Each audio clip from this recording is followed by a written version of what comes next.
I've brought my tiny notebook today because the list for this is probably 100+ things and I don't have the capacity to keep them all in my head, so I wrote them all down for us. Welcome. Here are unconventional things I've done to build unbreakable self-trust.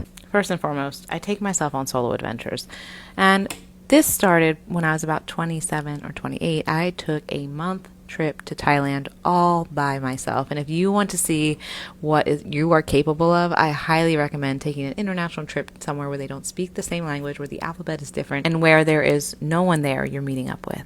I learned so much about myself in that trip, and it really pushed me to see that I actually have a lot more strength, resilience, and capability than I ever imagined. Now, you don't have to take the international trip to make this possible.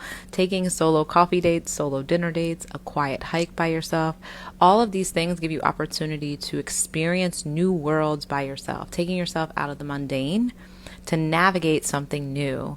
In nature, this just builds a deep connection to self. It allows you to see yourself in different light and different energy, and presents the opportunity to see that you can navigate new things by yourself. Number 2 on the list, I purposely choose something uncomfortable every week. This can look like many things.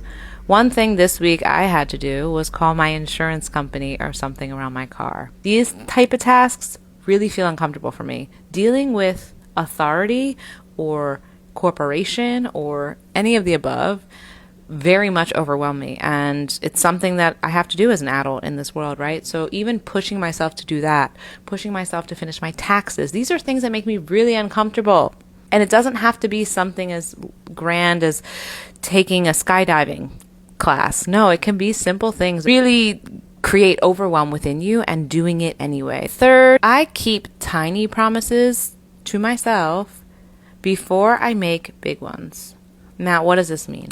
Now, before you go ahead and take the whole career pivot and promise yourself you're going to activate and become the world's best speaker, something of that nature needs to start with smaller promises to also prove to yourself, because our brain is an interesting thing, that you can complete tasks. For me, tiny promises look like promising myself I'm going to go for a run tomorrow and actually doing it.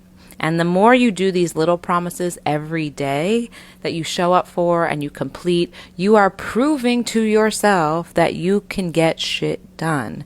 And then when you go to do the big promises, the chance of you doing it is astronomical. Stay tuned for part 2 of unconventional ways that I have built unbreakable self-trust.